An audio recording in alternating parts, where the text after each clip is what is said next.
So student, in the last lecture we have studied about the classification of engineering properties, which can be categorized into physical, frictional, aero and hydrodynamic, thermal, mechanical, rheological, electrical and dielectric.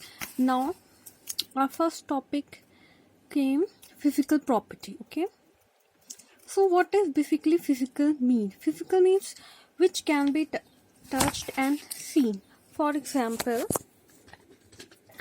if we are seeing this potato, then we can see its shape, size. We can also calculate its volume, density, etc. Just like when infant get into the child face, its height, body weight, etc. get changed. Okay, like that also we can also find the physical properties of fruits, vegetable or any agricultural produce. So it came size, shape, bulk, density, true density, porosity. As we know, density is mass upon volume, so it's the classification of density that it can be bulk or true, which can further be read into next chapter. Like that, porosity. What is porosity? Any food product or anything which contains some pore in the structure. Just if we can see, this is our soya bean Nutella, so we can see some pores it has. So these property actually are useful for determining its structure, because this pore make it little soft, means this time it is little bit hard, but once we drop into the water, then it easily soak water, so our cooking time etc. get changed according to the porosity. So for industry, if we want to develop some Nutella industry, then its processing time get changed. So these are the some property which we have to know for making any equipment or for process designing. Okay, similarly we can see, if we want to design a potato peeler, then it's this simple equipment. It's easy to see that it's easy to make, but it's not so simple to make it. So we have to calculate first the potato length, that is this length, then width, and we have to, so this make its area, so we have to cover the area of that potato or anything else which we want to peel. Like that, blade mechanical strength means it should have some strength, that if we apply some force, then it could not be break. Okay, so with this example we can see its mechanical property and physical property. I cannot peel, but when we peel it, we have to face some frictional resistance also. Friction means something opposite to motion, which resists the motion. Like that also, when we peel this potato, we have to overcome its potato own strength. Otherwise, if it's lightweighted, so it can be peeled by this potato peeler. But if we have something hard like pumpkin and all, that it's not so easy to peel that pumpkin cover with this potato peeler. So for designing all, we have to read these quality and properties. Now it is some frictional property which has angle of repose and coefficient of friction. Okay, we all know that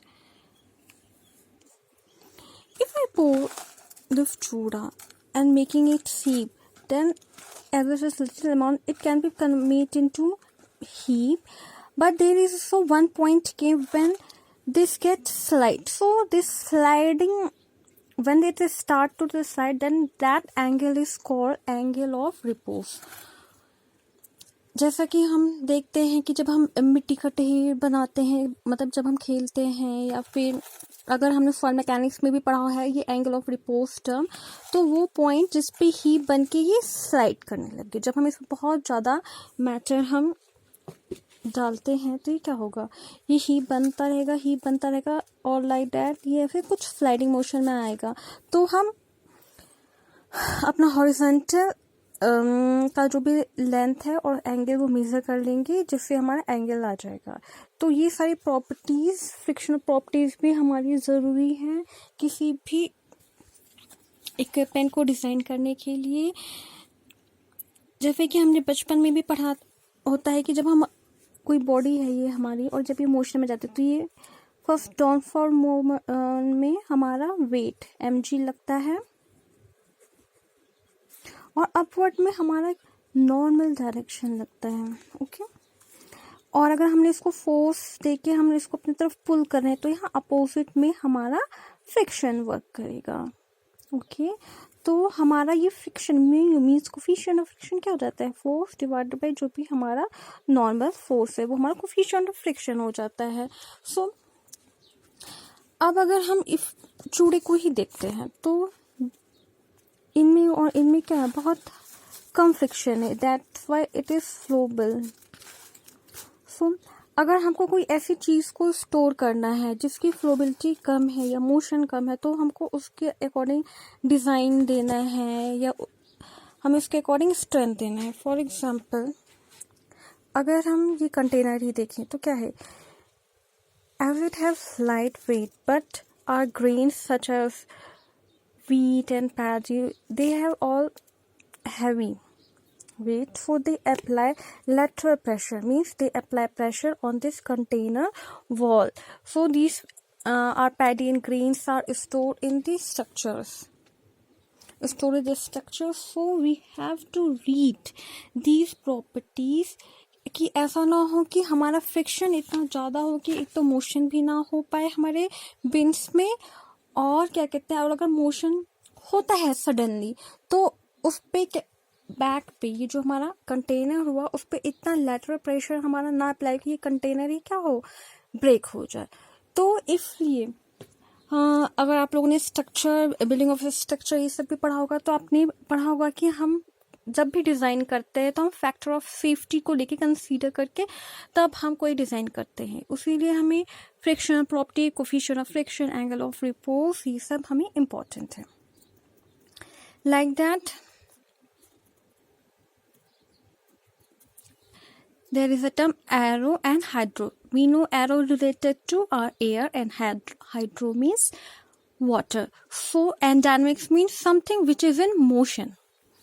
So now we have to deal any product which is in motion into related to this air and hydro. जैसे कि अगर हम example देखते हैं, हमारे जितने aeroplanes जो हम फ्लाइट्स है वो सब एरोडायनेमिक्स का एग्जांपल है। वो लोग एरोडायनेमिक्स को कंसीडर करके तब हमारा एरोप्लेन बनता है। ऐसे ही हमारा जो शिप जो हमारा मैरीन ड्राइव ये सब होता है उसमें क्या, उसमें हमारी हाइड्रोडायनेमिक प्रॉपर्टीज यूज होती है कि जब हमारा एयर मोशन में है हमारा, तब हमारा मान लो ये हमारा एयर मोशन में है और इसमें हमारा ये न्यूट्रिला है, तब ये कैसे बिहेव करता है, मीन्स इसका जो भी मोशन है वो वन लाइन में है या जिगजैग फॉर्म में है, ये कैसे बिहेव करेगा।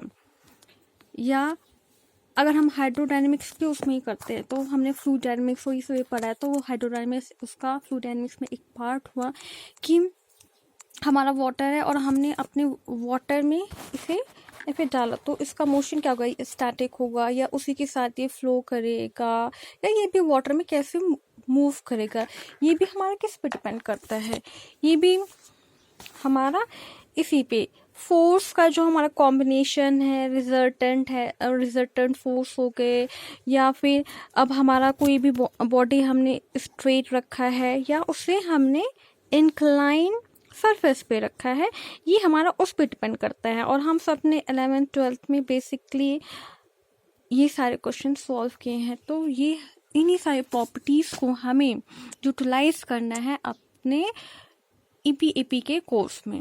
ऐसे ही हमारा हो गया thermal properties.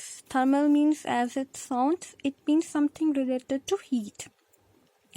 So why thermal energy is necessary? It's necessary for extrusion, cooking, drying, sterilization, cooking, etc. Okay. We all know that our food industry basically depends on cooking, drying, sterilization, etc. So if we want to sterilize, means if we take the example of sterilization of milk, then we should know milk specific heat, thermal conductivity, so that we can calculate how much time and temperature it requires to kill the pathogens.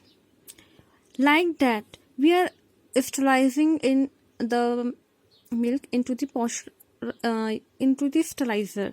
So this sterilizer is also made from the some metallic content. So these metallic content, like this is a metallic content or heat exchanger. So this is made of something plates. Then we have to apply some heat. So this heat should first heat up to this metal and then the milk part. It means milk thermal conductivity, milk specific heat, and plate heat exchanger. Its CP and conductivity is also important.